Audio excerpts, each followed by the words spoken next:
नमस्कार, स्वागत है आप सभी का। मैं हूं आपके साथ कुमार कुणाल धीरज। स्ट्रीट लाइव देख रहे हैं आप। झारखंड मुक्ति मोर्चा ने साल 2026 के बाद लागू होने वाले लोकसभा क्षेत्रों के परिसीमन के मौजूदा प्रारूप का विरोध किया है। मुख्यमंत्री हेमंत सोरेन इस मुद्दे पर चर्चा के लिए 22 मार्च को तमिलनाडु के मुख्यमंत्री M.K. स्टालिन द्वारा बुलाई गई बैठक में भाग लेंगे।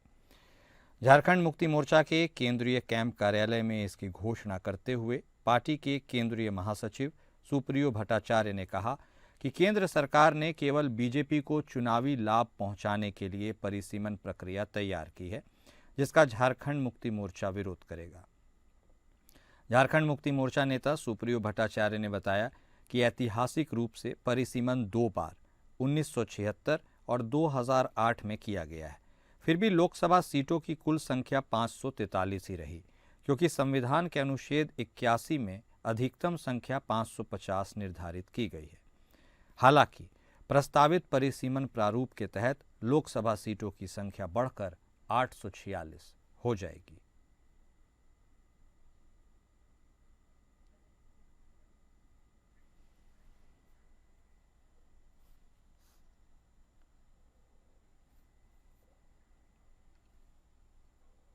वहीं झारखंड के बोकारो जिले के बेरमो में जनता मजदूर संघ के CCL स्तरीय वार्षिक अधिवेशन का आयोजन हुआ। यह आयोजन कथारा स्थित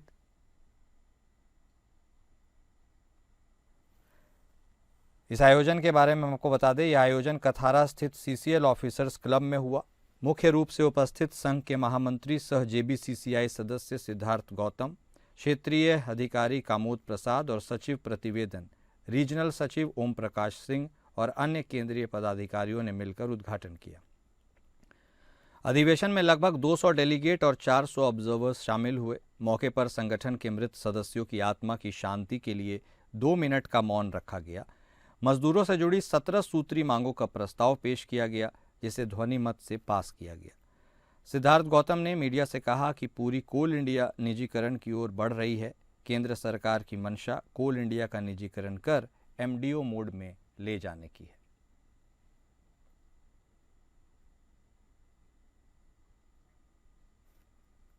ट्रेड यूनियन के ऊपर है। और मैं बार बार एक ही बात, ये तीसरी बार मैं आपको कह रहा हूँ कि आज भी जितने मजदूर हैं, चाहे वो कोयला क्षेत्र के हों, स्टील क्षेत्र के हों, चाहे अन्य क्षेत्र के हों, आप देखेंगे कि उनको लोकल जो पार्टी लेवल की पॉलिटिक्स करते हैं जो नेता, उनसे ज़्यादा विश्वास उनको एक ट्रेड यूनियन के लीडर के ऊपर होता है। तो मजदूरों का आज भी अगर विश्वास है तो ट्रेड यूनियन के ऊपर है, ट्रेड यूनियन के नेताओं के ऊपर है। यदि वाकई में उनके हक और अधिकार की बात कोई कर सकता है तो ट्रेड यूनियन कर सकता है, क्योंकि ट्रेड यूनियन को मजदूर से वोट नहीं चाहिए। और अब बात बिहार की, जहां बिहार के मुख्यमंत्री नीतीश कुमार ने बिहार के चर्चित पर्यटन स्थलों में से एक राजगीर को बड़ी सौगात दी है। मुख्यमंत्री ने नालंदा जिले के राजगीर में मगध के चक्रवर्ती सम्राट और महाभारत के समय के महान योद्धा जरासंध की 21 फीट ऊंची मूर्ति का अनावरण किया। इस दौरान CM नीतीश के साथ मौके पर बिहार सरकार में मंत्री प्रेम कुमार, श्रवण कुमार, डॉक्टर सुनील कुमार, विजय चौधरी और संजय झा मौजूद थे। मुख्यमंत्री नीतीश कुमार ने अपने सोशल मीडिया अकाउंट X पर भी इस कार्यक्रम से संबंधित एक पोस्ट शेयर की है। इस कार्यक्रम को लेकर जरासंध स्मारक स्थल को रंग बिरंगे फूलों और अलग अलग तरह के पौधों से सजाया गया है। CM नीतीश अपने राजगीर दौरे के दौरान राजगीर जू सफारी स्थित वन्य जीव अस्पताल भी पहुंचे, जहां उन्होंने विधि व्यवस्था का निरीक्षण किया।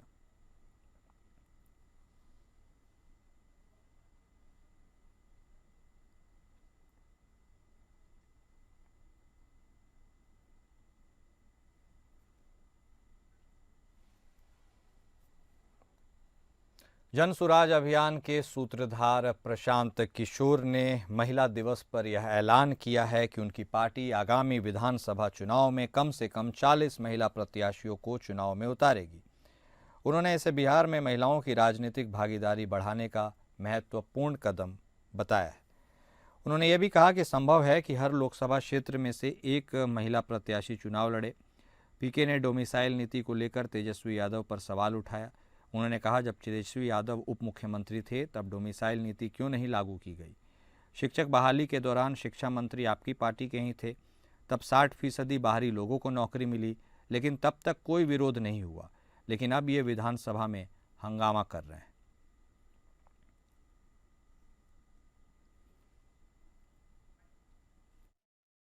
40 महिला प्रत्याशी जन सुराज की ओर से अगला विधानसभा चुनाव लड़ेंगी। कोशिश ये होगी कि हर लोकसभा क्षेत्र से कम एक लोग जरूर लड़े। तो लेकिन ये संभव है कि किसी लोकसभा क्षेत्र में एक भी ना हो, किसी लोकसभा क्षेत्र में 2 हो, लेकिन 40 महिला प्रत्याशियों को टिकट देने का वादा जन सुराज ने किया है, उस पर हम लोग कायम रहेंगे। 1-2 ऊपर नीचे हो सकता है, लेकिन मोटे तौर पर 40 प्रत्याशियों को उतारा जाएगा।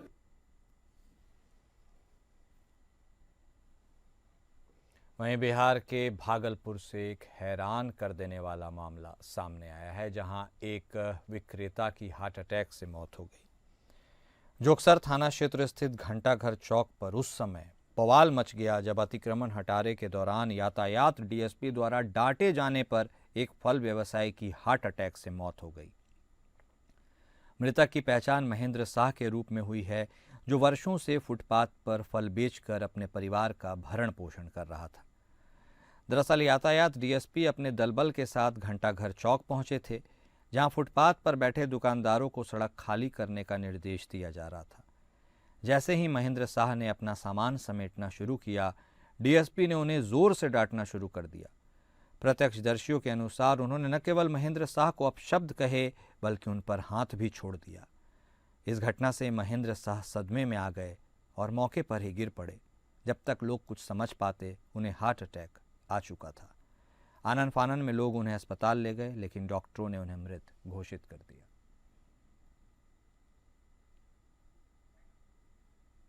लेकिन इस बीच आज सुबह की घटना है कि ट्रैफिक डीएसपी साहब जो है आए और दुकानदार को जो है धमकी देते हुए बोले कि तुम लोग क्यों लगाया है यहाँ से हटाओ दुकान। आधे घंटे के बाद मैं आ रहा हूँ, अगर एक भी दुकान नजर आया तो फिर जो है तुम समझ लेना, एक भी जो है दुकानदार यहाँ पे नहीं रहना चाहिए। बहुत तरह की बात बोल के गए हैं।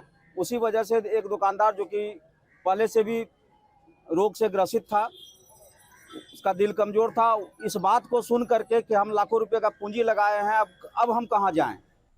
और अब बात करेंगे छत्तीसगढ़ की, जहां छत्तीसगढ़ के बीजापुर जिले में एक घटना चर्चा का विषय बनी हुई है। बीजापुर जिले के रामपुरम गांव में कुछ दिनों पहले विस्फोट की घटना हो गई थी। कुंजा पांडे नामक एक युवती जो जंगल में जलाऊ लकड़ी लेने गई थी, गलती से माओवादियों द्वारा बिछाई गई बारूदी सुरंग पर उसने पैर रख दिया, जिससे विस्फोट हो गया। हादसे में महिला गंभीर रूप से घायल हो गई। विस्फोट के कारण महिला का काफ़ी खून बह गया। महिला इलाज के लिए 3 दिनों तक मदद का इंतजार करती रही है।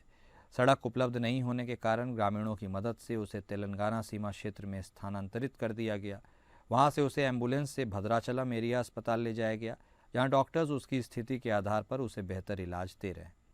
पुलिस का कहना है कि इस घटना के बाद उन्हें वन क्षेत्र में यात्रा करने या अपने दैनिक काम पर जाने से पहले अधिक सुरक्षा और सावधानी बरतने की ज़रूरत है।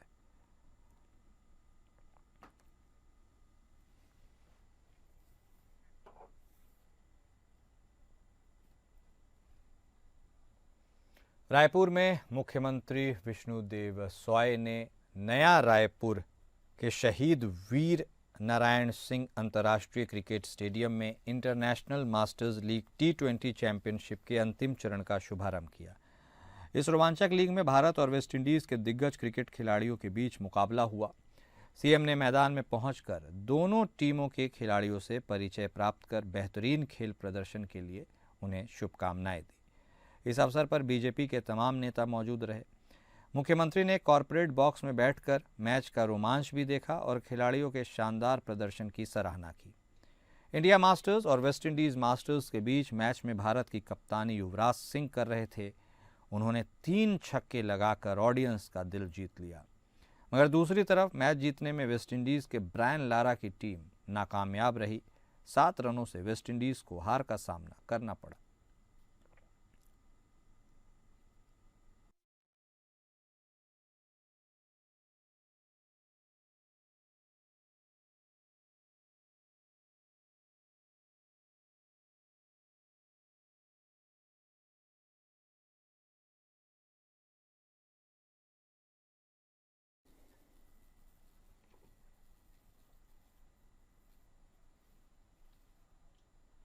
और अब बात करेंगे मध्य प्रदेश की, जहां मध्य प्रदेश के भिंड से निकलने वाले national highway Gwalior Etawah national highway के चौड़ीकरण की मांग को लेकर शहर के निर्दलीय पार्षद दीपक शर्मा भी अपने कुछ साथियों के साथ नेशनल हाईवे को 6 लेन में परिवर्तित करने के लिए अनिश्चितकालीन भूख हड़ताल उन्होंने शुरू कर दी। उन्होंने कहा कि जब तक नेशनल हाईवे पर काम शुरू नहीं होता तब तक उनकी भूख हड़ताल जारी रहेगी। वहीं सुनील फौजी ने बताया कि दंदरोआ धाम में भी नेशनल हाईवे के चौड़ीकरण की मांग को लेकर महंत रामदास महाराज और कालिदास महाराज के नेतृत्व में 10 अप्रैल को होने वाले अखंड आंदोलन के लिए संत समाज गए हैं, जिसमें सरपंच संघ के जिला अध्यक्ष मुरारी सिंह तोमर भी शामिल हुए। उन्होंने कहा कि इस आंदोलन में सरपंच संघ का भी खुला समर्थन रहेगा। भूख हड़ताल का अनिश्चितकालीन भूख हड़ताल का उद्देश्य है कि मैं शहर की और ज़िले की सभी की, आप देख रहे हो कि आए दिन हाईवे पर दुर्घटनाग्रस्त हो रहे हैं। अभी भवानीपुरा में 8 मौतें हुई, किसी मौत का पता लग जाता है, किसी मौत का पता नहीं लगता। सभी की समस्याओं को देखते हुए, सारा जन समर्थन को देखते हुए मैं भूख हड़ताल पर बैठा हूँ। आपके साथ पार्षदों ने भी साथ दिया है? सारे पार्षद 39 के 39 पार्षद अपने साथ हैं, अध्यक्ष बैठे हैं, अध्यक्ष भी अपने साथ है, सभी लोगों का समर्थन है इसमें। कब तक रहेगी? जब तक हाईवे का काम चालू नहीं हो जाता तब तक भूख हड़ताल पर बैठूंगा। उसमें चाहे मेरी मौत हो जाए, कुछ भी हो जाए, मैं हटने वाला नहीं हूँ यहाँ से। क्या नाम? दीपक शर्मा, वार्ड नंबर 6 पार्षद। वहीं एमपी के भिंड जिले के महगांव क्षेत्र के वार्ड क्रमांक 6 का एक मामला है, जहां पर प्लॉट में बने कमरे में अधेड़ का शव संदिग्ध परिस्थितियों में मिला। सूचना मिलने के बाद जब मौके पर पुलिस पहुंची और जांच की तो मृतक का सर फंदे से लटका हुआ था, जबकि शरीर जमीन पर पड़ा था, जिसके बाद पुलिस मामले की जांच पड़ताल में जुट गई। उस प्लॉट में लोगों को बदबू आ रही थी, मगर प्लॉट के कमरे के बाहर ताला लगा था, जिससे लोगों को लगा कि अंदर कोई मृत जानवर होगा। लेकिन जब मालिक ने ताला खोला तो देखकर सब दंग रह गए। अंदर मृतक का सर फंदे से लटका था और बाकी शरीर जमीन पर पड़ा था। मृतक की पहचान उसकी बहन ने की है। मृतक का नाम सियाराम ओझा, निवासी औरैया, इटावा, उत्तर प्रदेश बताया गया है। मौके पर फॉरेंसिक टीम को बुलाया गया है। थाना प्रभारी शक्ति यादव ने बताया कि वार्ड क्रमांक 6 में स्थित एक प्लांट में कमरा बना हुआ था, जिसकी छत का आधा हिस्सा खुला है।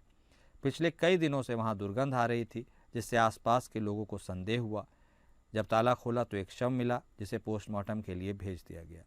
पोस्टमार्टम रिपोर्ट आने के बाद ही मौत का सही खुलासा हो सकेगा। फिलहाल पुलिस हर पहलू पर जांच पड़ताल कर रही है।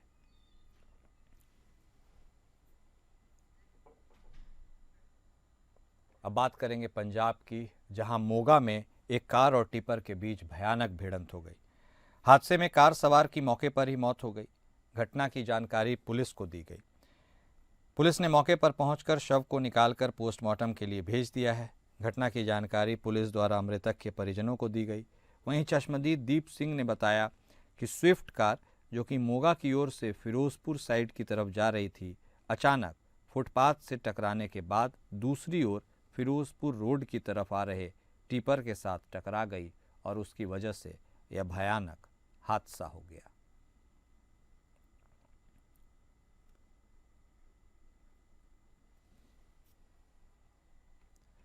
वहीं मोगा में ही एक शराब के ठेके से आधी रात को चोरों ने शराब चोरी कर ली।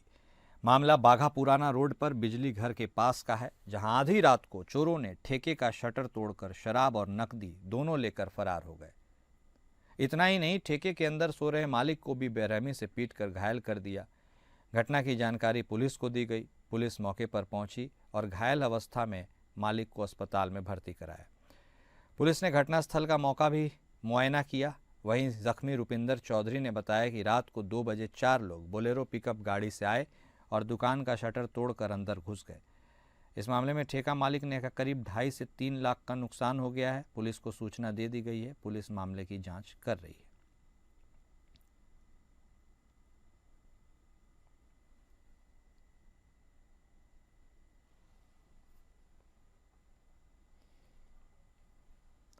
और अब बात करेंगे उत्तर प्रदेश से जुड़ी खबरों की, जहां उत्तर प्रदेश के मुख्यमंत्री योगी आदित्यनाथ को बम से उड़ाने की धमकी का वीडियो बनाकर वायरल करने वाले 2 आरोपियों को गिरफ्तार कर लिया गया है, जिसमें से एक आरोपी हरियाणा के मेवात और दूसरा कासगंज का रहने वाला है। पुलिस द्वारा पूछताछ में आरोपियों ने बताया कि मजे मजे में ये वीडियो बनाया था। गौर थाना जोगरिया गांव के रहने वाले अभिषेक ने बताया कि वह व्हाट्सएप ग्रुप सनातन धर्म सर्वोपरि ग्रुप चलाते हैं। ट्विटर हैंडल पर पोस्ट किए गए वीडियो के बारे में जब पुलिस ने पूछताछ की तो अभिषेक दुबे ने बताया कि मैंने ही वीडियो बनाया। पुलिस ने दोनों आरोपियों को गिरफ्तार कर जेल भेज दिया है।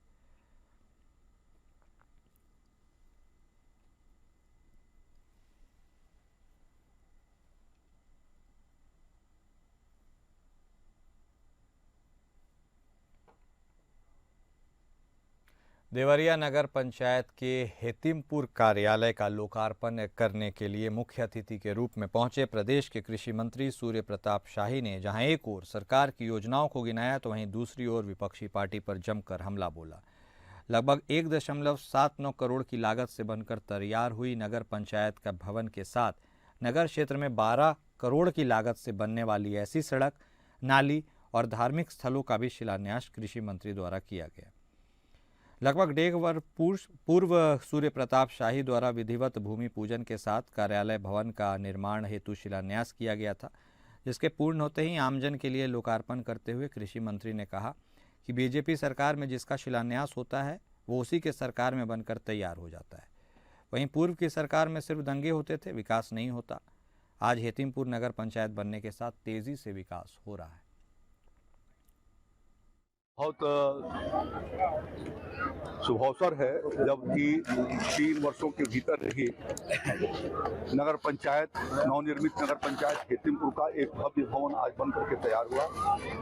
उसको आज यहाँ पर लोकार्पण यहाँ की जनता के लिए समर्पित किया गया है और यहाँ से हेतिमपुर नगर पंचायत के सभी कार्यों का अब इसी कार्यालय से संपन्न होना शुरू हो जाएगा। तो ये इसके लिए मैं हेतिमपुर वासियों को अपनी ओर से बहुत बधाई और शुभकामनाएं देता हूँ। आज अंतर्राष्ट्रीय महिला दिवस है और इस अवसर पर देश की मातृशक्ति को मैं नमन करता हूँ और उन्हें बधाई और शुभकामनाएं देता हूँ और उन्हें निरंतर सशक्त बनाए जाने के लिए आदरणीय प्रधानमंत्री नरेंद्र मोदी जी और उत्तर प्रदेश के मुख्यमंत्री योगी जी कटिबद्ध हैं और अपनी योजनाओं से उनको सक्षम बना रहे हैं। उस दृष्टि से उन कुछ योजनाओं के बारे में भी यहाँ उपस्थित जो हमारी माताएं बहनें थी उनके बीच में हमने रखा है और ये नगर पंचायत का कार्यालय हमारी अमर स्वतंत्रता सेनानी महारानी लक्ष्मीबाई के नाम पर किया जाएगा, इसकी हम लोगों ने व्यवस्था की है।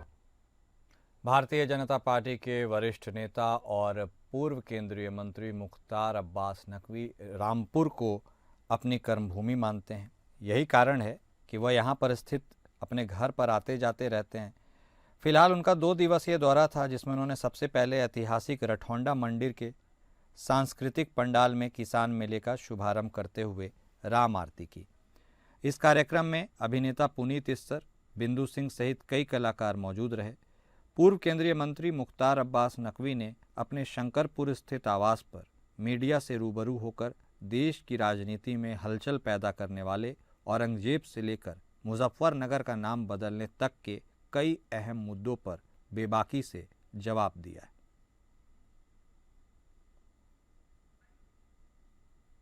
देखो ऐसा है कि उनका भी नाम बदला गया। देखो रामपुर का नाम तो नहीं बदला जाएगा। हम तो इस बात से जानते हैं कि रामपुर का नाम कोई बदलने के लिए नहीं कहेगा, चाहे वो कोई भी हो 30 मार का। इसलिए अब आप छोड़िएगा और जहाँ के लोग हैं वो अपनी बात कर रहे हैं। हम तो रामपुर की बात कर रहे हैं। रामपुर का नाम रामपुर ही रहेगा। कि मुझे लगता है कि त्योहारों में जो है वो चाहे वो छात्र हों चाहे और भी समाज का हिस्सा हो, वो अपने त्योहारों को अपने पूरे उत्साह के साथ मनाते हैं।